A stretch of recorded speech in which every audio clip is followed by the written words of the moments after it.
management process.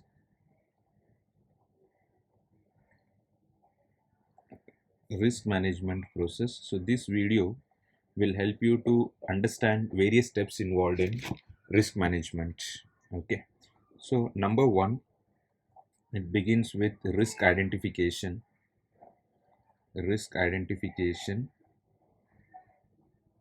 and classification. So risk identification and classification. The first one out of these two is risk identification. So, how do you identify risk? So it can be identified as, say, for example, internal fraud done by an internal employee of the company. It can be external fraud also, so done by an external person through cyber crime. Okay, then it can be, uh, you know, employment practices, employment practices, and workplace safety. Employment practices and workplace safety. This includes examples like, discrimination, gender discrimination. Because of gender discrimination, the process, may not have the balanced approach. Gender discrimination, or unhealthy practices. Unhealthy practices as in, the working environment may not be so very good, okay, for the employees. So that can come under employee practices and workplace safety. Then it can be product and business practices. Okay, product and business practices. So that includes examples like, money laundering, KYC. So KYC, money laundering, this kind of issues can happen.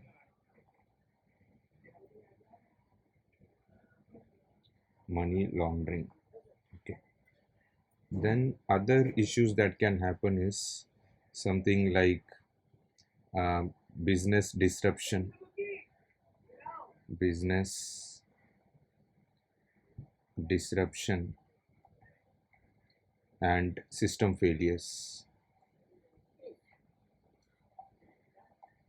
Business disruption and system failures.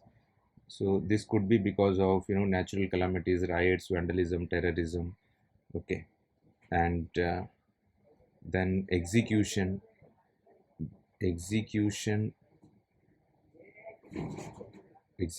delivery, and process management.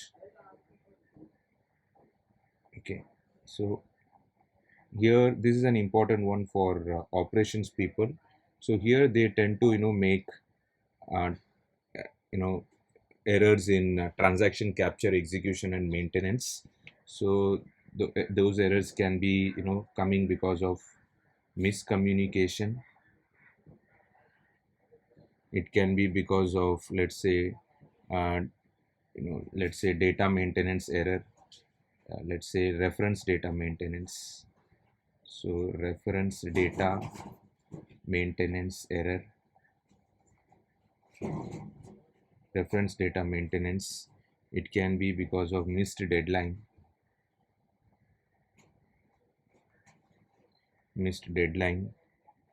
Then accounting error.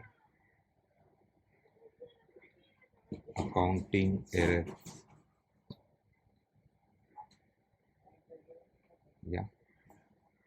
Then could be collateral management failure. Collateral management failure. Yeah, so these are some of the, issues that can happen. Okay, and it can be identified as what, execution, delivery, and process management. Okay, right. And these identified errors can be classified, can be classification. So now I am coming to classification. So it can be classified into process based issues.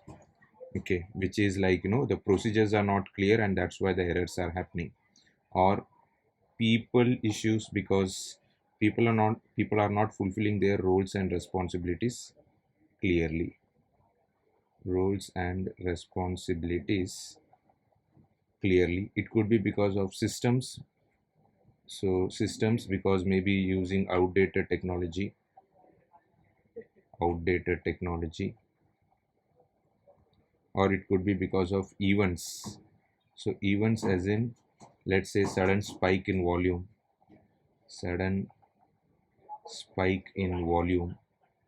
or could be some natural disaster. So from natural disaster. So these are some of the ways to classify. Okay, and by the way, so how do we identify? So I spoke about identification first. It will be classified as internal fraud, external fraud, employment practices, all this. But how do we identify is, if I have to go one step behind, then it will be through self assessment. So self assessment. So when I say self assessment, this is uh, this is called your bottom up approach. So bottom up approach, that means here managers and staff, they list the they list the uh, or they provide the checklist of the risk. Okay, managers and staff, they make list. Okay, they provide checklist of the risk. So when they provide checklist of the risk, that helps to identify. It can be through reviews and audits. So they will be able to know all the risk, and then it can be identified. Reviews and audits. It can be through focus workshops. Focus workshops as in different experts from different process, they are coming together and then they are discussing, okay, how their process are interconnected, and then they are discussing the various risk involved in it, and then they are identifying the risk in it. Okay, then it can be because of analysis also. So analysis as in, let's say through historical loss data. So based on the history, they are able to find out where the risk is lying. Or it can be through some management information statistics as well. Management information statistics. Okay, or some models that they are using, through that also they can identify. And then there can be KRI also, key risk indicators. Now key risk indicators can be something like process oriented as well. So process related indicator. Okay, and it can be non-process related indicator as well. Non-process related indicator.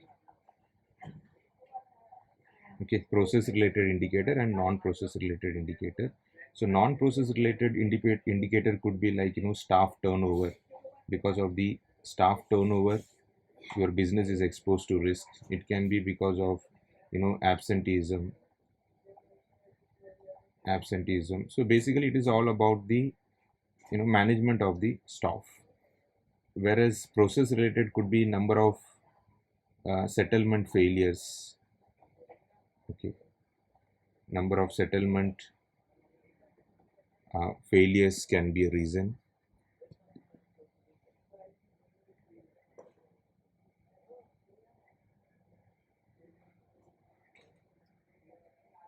Then there can be other examples also, something like let's say number of times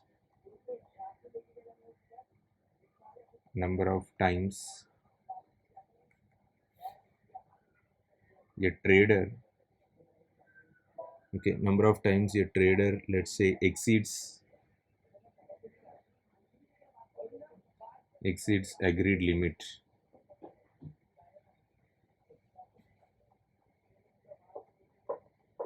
So yeah, so these are some examples. Okay,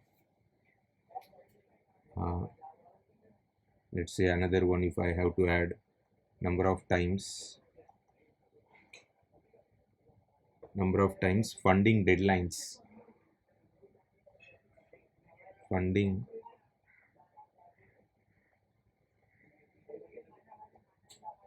deadlines are missed.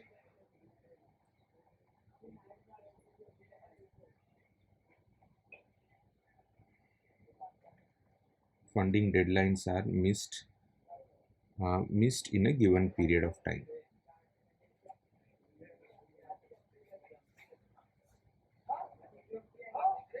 In a given period of time. So these are some of the examples. Okay, now the next step is, risk. The next step is risk and control. The risk and control measurement.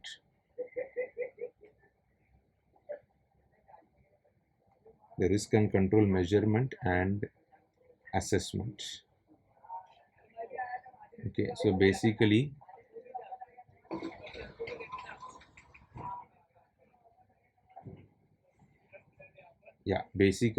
how do you measure and assess it? How do you measure? Okay, so this will tell you the likelihood of, the risk and their impact. So to what extent the probabilities are there, the risk will impact, and to what extent it will impact. Okay, so this will tell you, this will set the quantitative, so this will set the quantitative baseline. This will set the quantitative baseline for improving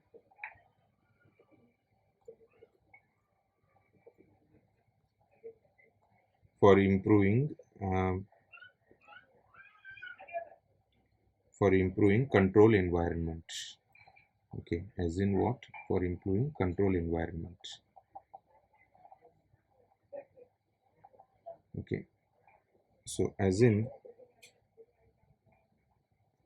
it will, quantitative baseline for improving control environment, as in, it will make the process to come up with certain, table where they can rate and rank. So rating and ranking will be provided for the risk. Rating and ranking. Rating and ranking. Rating and ranking will be provided for assessing the risk. Okay, rating and ranking. So rating and ranking is what? So they give the status as something like this, RAG status. RAG as in, the R stands for red. Red is more likely to happen, and that too for high value. More likely to happen and for high value risk. So this is risky. This kind of risk you should tackle first. Then amber, and then green. So green is uh, you know least likely to happen, and for lower amount only, and for lower amount. Okay, amber is something in between here. It is coming in between. Okay, so this is how they can measure it. Plus they can also do scenario analysis. Now what is scenario analysis? In scenario analysis, they can change various variables to check how the process will be able to sustain the risk. Say for example, in a process, imagine more absenteeism is there. So this is one variable. More absenteeism is there. Then let's say more volume is also there. Second variable. More volume is also there. Then the system is also slow. System is also slow. So you see, all these variables are impacting at the same time. So how resilient is the process? How much risk the process can tolerate. So that is scenario analysis. Okay, So this kind of measurement can take place, and then they will move to risk response. So how do they respond? Okay, so when all such risk your business is exposed to, how do they respond? One is through control directive control directive control, as in you can say this is where uh, this is uh, top down approach, as in the top leaders come up with some measures or policies. That is top down approach. So directive control, or it can be preventive control, as in you are taking certain measures which will prevent the happening of the error itself. Say for example, you are keeping a layer of quality checkers. Why are you keeping the layer of quality checkers? So that the error gets tapped there itself and rectified. That is one example of preventive control. Then corrective control. So corrective control means, say for example, error happened but immediately you are rectifying it. Okay, after error happened, say for example, imagine you are trying to make a payment to somebody and it gets failed. But however, so that means recipient is not receiving the payment. However, the money is deducted from your bank account. So immediately, corrective control measure will be triggered, and then the amount will get credited back into your account. That is an example of corrective control. Then detective control. So detective control means once it is detected, then how it will be sorted out. That is detective control. Say for example, imagine you have the company has wrongly charged and the client comes to know about it, and then the client raises a complaint, and so such kind of error, how are they going to tackle it? That is detective control. Okay, so this is how they can respond. Then it goes to the next step called risk monitoring. Okay, risk monitoring. So these are all the controls that they are going to keep. But after they keep the control, what next? Okay, so how do they monitor all this?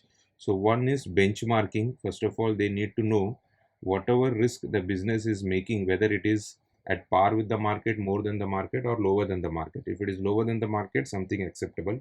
More than the market, not acceptable, right? Okay, then they have to get the list of near misses, as in which was about to get exposed as a risk, but then just got missed because of various control that are existing.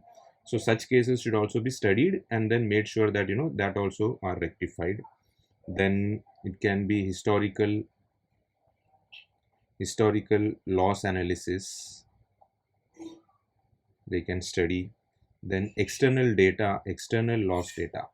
So external loss data, as in from other entities, like say for example British Bankers Association, they can get the data about how other companies are facing operational risk, and what was the measure taken by them, or what were the impact of such risk, and how it was tackled. So they can learn from the external sources as well. That is external loss data.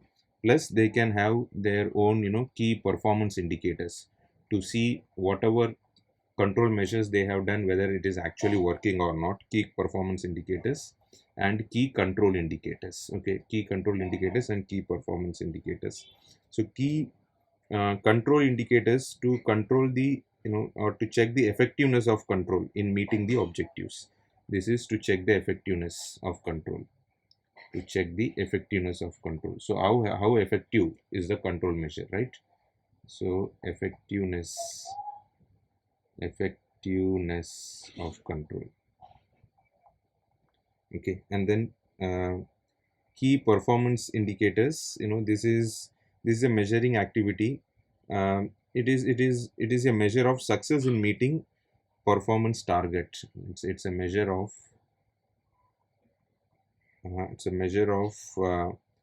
success. Okay, how successful in meeting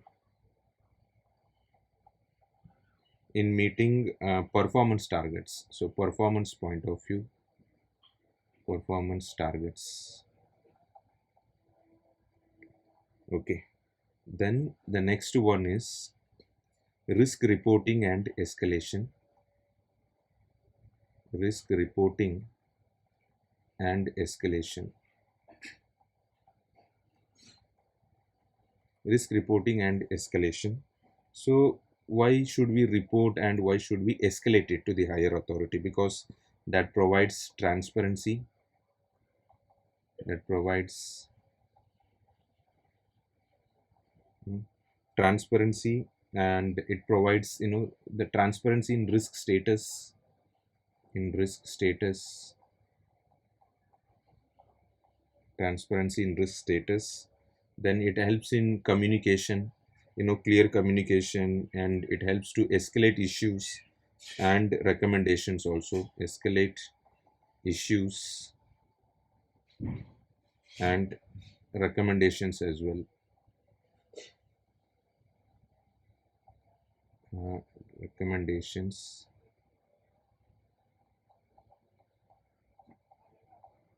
Okay. Then, so these are all some of the benefits of reporting and escalating. Okay, so it facilitates early decisive actions. So facilitates early decisive actions.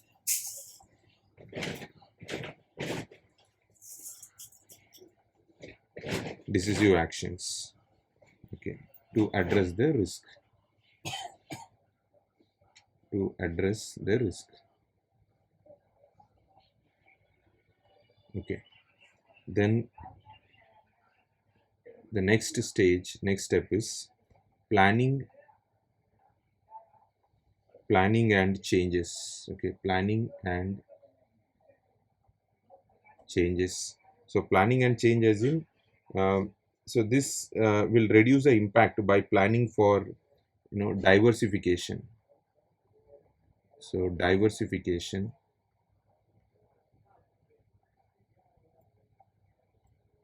diversification as in, like, how do we diversify the risk? Okay, so how to diversify the risk, that's the plan here. Then there can be so diversification strategy. Then there can be risk sharing, risk sharing or transferring, by taking insurance. Risk sharing or risk transferring. Okay, risk transferring, risk sharing or risk transferring. Then there can be business continuity plan. Okay, and then, yeah, so these are all the points under planning and changes. Okay, so diversification they can plan for insurance and transferring the risk, business continuity plan. Okay, then the last one is operational risk. Operational risk. Okay, operational risk policy. The final one is operational risk policy and appetite. Okay, as in, the policy has to be changed right from the top to bottom. So as in, the policy that should be changed as per the requirement, and that should be inculcated as the practice, which should bring in a new risk awareness culture, and that should reduce the overall risk, and that should become the practice across the process or across the firm. Okay, so these are all the 7 steps involved in risk management process. Thank you so much for taking time to watch it. Thanks a lot.